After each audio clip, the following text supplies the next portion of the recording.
Detective Ricardo felt a shiver run down his spine, even in the stifling heat of the Mexican night. He stared at the antique mirror, its clouded surface reflecting not his face, but that of an unknown woman, her eyes gleaming with a glacial fury. A scream echoed from the street. Sofia's scream, the modern witch who was his partner, his friend perhaps, his love, but something was terribly wrong. Sofia's magic had always been protective, so what caused this cry of pure terror?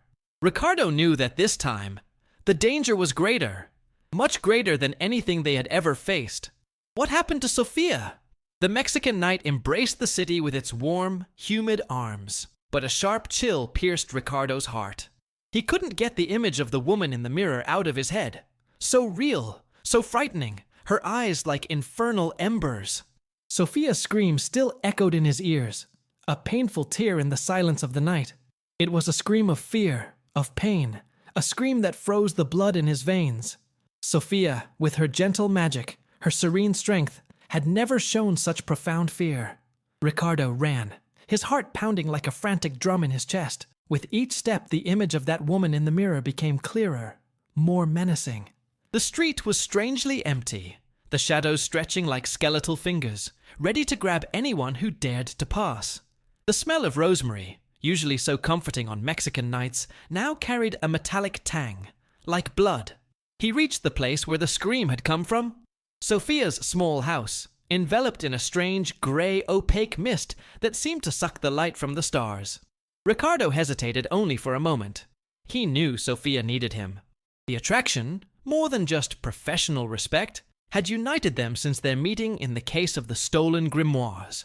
She was independent, powerful, but also possessed a fragility that awakened in him an almost obsessive need for protection. Even when the danger was supernatural, Ricardo felt compelled to defend her. He pushed open the hesitant door that creaked like a cry trapped in his throat. The interior of the house was in a devastating silence, a silence that was even more terrifying than the scream that had brought him there. Displaced furniture, books strewn on the floor, an environment of total chaos. The air was dense, heavy, charged with a sinister energy that made Ricardo feel a shiver down his spine. It was as if an invisible storm had passed through there, leaving behind wreckage and a trail of pure fear. But there were no signs of a struggle, or of physical violence. Sofia wasn't injured, at least not physically. He called out to her, his voice trembling slightly. "Sofia? Sofia, are you there?" Silence answered, dense and oppressive, and fear began to seep into his strong, skeptical heart. Ricardo, accustomed to dealing with the violence of the streets, with the coldness of criminals, had never felt such fear, a fear that didn't come from tangible threats, but from something invisible, something that threatened not his physical life, but his soul. In the center of the room, on a carved wooden table, he saw a small object, a dark wooden box, intricately worked, with strange symbols engraved on the lid. The box emanated an aura of dark energy, almost palpable. Ricardo recognized it. It was the box that Sofia always kept locked in her safe, a box with a mysterious meaning. She had never revealed its contents, only mentioning that it was a family artifact, an inheritance from her ancestor, a powerful and enigmatic witch. Suddenly, a book fell from a shelf, opening to a specific page. Ricardo read it with disbelief. An ancient ritual, words in archaic Latin, describing a dangerous invocation. A ritual capable of opening a portal to another dimension. A dark dimension full of unnameable entities. Ricardo had dealt with supernatural forces before, but this ritual was different. It was something much older, much more powerful, much more sinister. He thought of Sofia, her image in the mirror still burning in his mind. The woman with furious eyes was the key, he knew. She held the key to the secret, the ancestral secret of Sofia's family. A secret that now threatened reality itself. The invocation had gone wrong. Sofia, in her attempt to protect something important, had opened a door to unimaginable danger. And now she was trapped, perhaps, somewhere between two worlds, a victim of her own magic. Ricardo knew he had to find her, even if it meant facing the unknown, even if it meant risking his own life. The search for Sofia, the woman who had become more than a partner, more than a friend, began now, and he was about to venture into a territory darker and more dangerous than he had ever imagined. He had to rescue her, even if the price was his own soul. The icy air emanating from the dark wooden box seemed to spread through the room, intensifying the fear that was already tightening Ricardo's chest. He felt a shiver run down his spine, a shiver that wasn't caused by the cold, but by a sinister presence, a presence that was watching him, that felt him, that was analyzing him. The words of the ritual, engraved in ancient Latin, seemed to whisper in his ears, a sinister melody that evoked images of dancing shadows and horrible entities. Ricardo knew he couldn't waste time. He needed to understand what happened. He needed to find out how to save Sofia. Carefully, he closed the ancient book, feeling a slight shock when he touched the yellowed and dried pages. The paper seemed pulsating, as if the magic contained in the words still reverberated. The box remained in the center of the table, emanating that dark and oppressive energy. He examined it closely, noticing details he hadn't noticed before. Strange symbols, almost inhuman, carved with millimeter precision. It seemed like a key to a place he couldn't even imagine existed. Suddenly, a bright light emanated from the box, casting strange shadows on the walls. Ricardo shielded his eyes, feeling a strong buzzing in his ears, as if the air itself was vibrating. When the light subsided, he realized that the object was no longer there. In place of the wooden box, there was a small oval mirror with a silver frame. But this was no ordinary mirror. The surface reflected not his image, but a ghostly landscape, a hazy and distorted place where gnarled trees seemed to writhe under a bloody sky. It was the other world. A whisper, weak and frightening, emanated from the mirror. A voice so distorted that it was almost impossible to understand what it was saying. But Ricardo managed to perceive a name that froze the blood in his veins. Xiucoatl. The ancient legend of a feathered serpent, a being of unimaginable power, came back to his memory. A being of pure evil that fed on vital energy and could cross dimensions.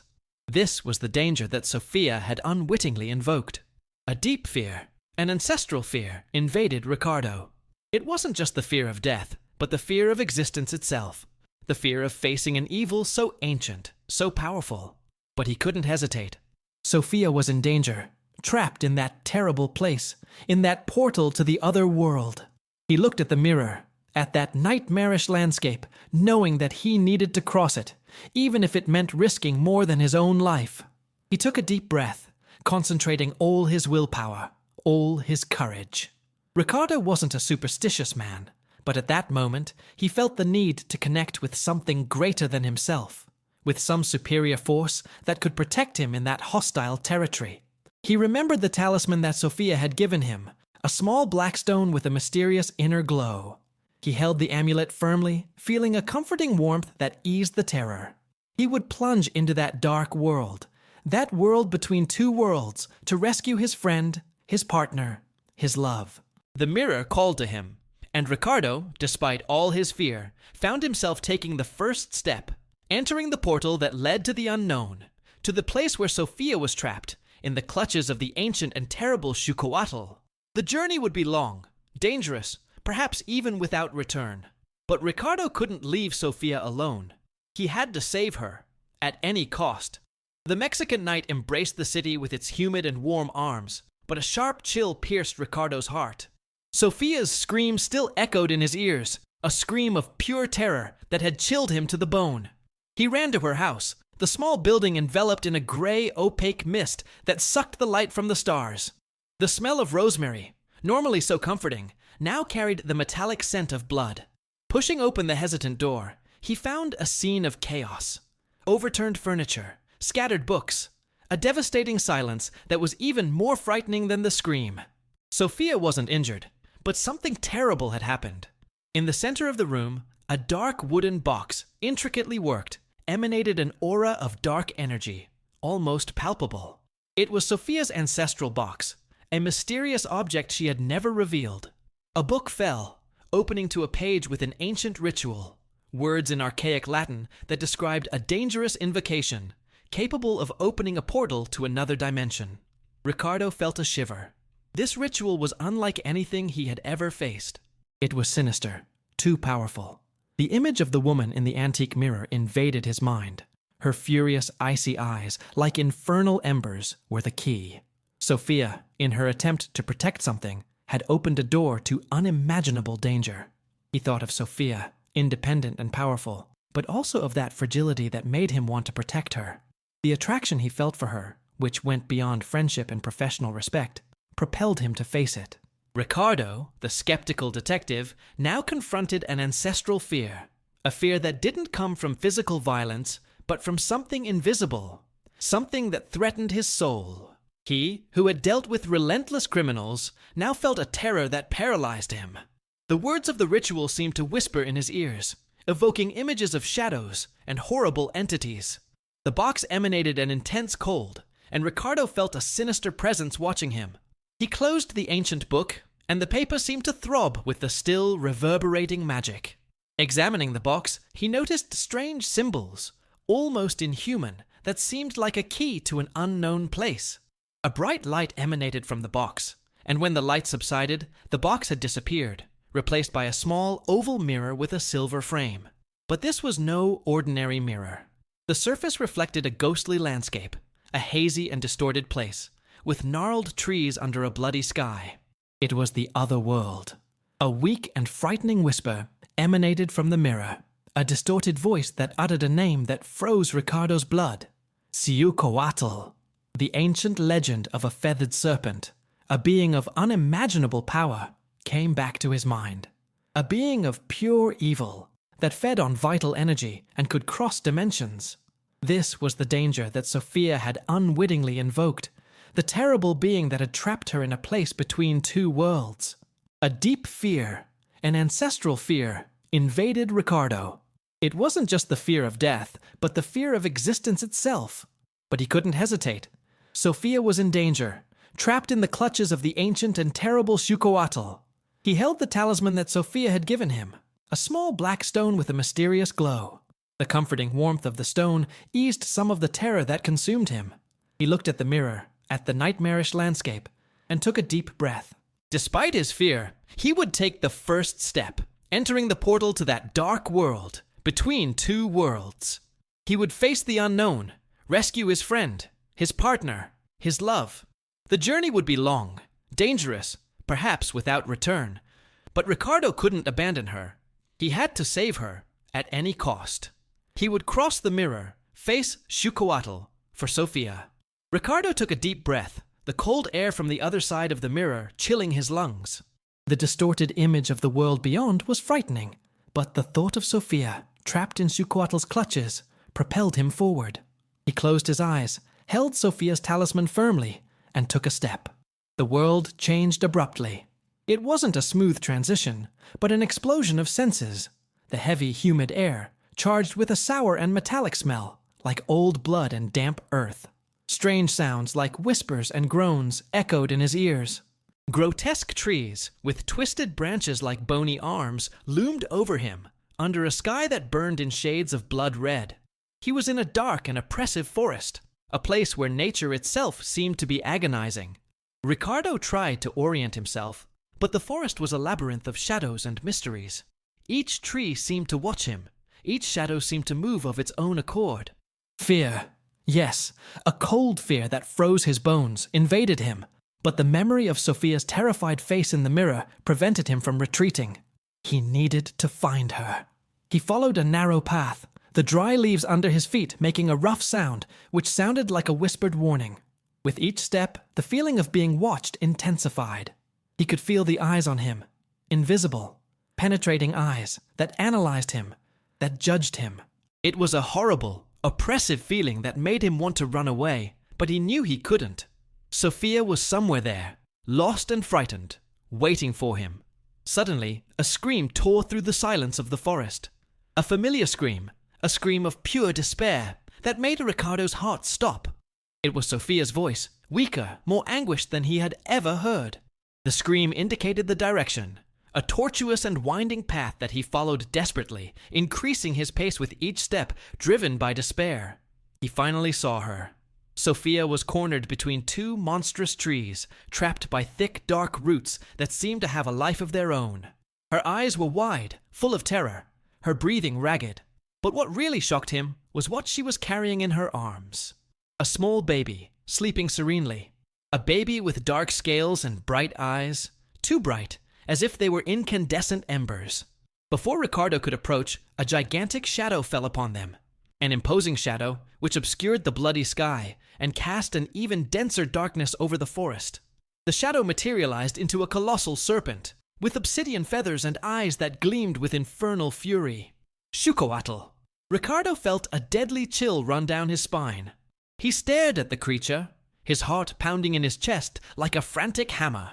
Xiucoatl, the feathered serpent, was real, and it was before him, imposing and terrifying. The creature hissed, a deep and resonant sound, which seemed to come from the depths of hell. Its eyes fixed on the baby that Sofia was protecting. But then, something even more unexpected happened. The bright-eyed serpent lowered its head and, to Ricardo's astonishment, affectionately licked the baby's face. Sofia, her eyes wide with surprise and uncertainty, looked at Ricardo as if asking for an explanation that he himself did not possess. The creature wasn't a monster seeking to devour the baby. Something in the colossal serpent's gaze suggested a more complex, darker, more enigmatic connection than the invocation ritual itself. A mysterious bond, almost familiar. At the same moment, a strong tremor shook the forest. The ground trembled, trees fell, and a gigantic fissure opened in the earth, emitting a blinding flash of light. From the hole emerged a hooded figure, tall and imposing, its silhouette enveloped in a black and sinister aura, unlike anything Ricardo had ever seen. The creature looked at Xiucoatl, at the baby, and then directly at Ricardo and Sofia, with a look of pure menace. A look that announced a new and terrible battle, a conflict of unimaginable proportions. The fight for Sofia and the baby was just beginning, and the real threat, even darker and more powerful than Xiucoatl, had arrived.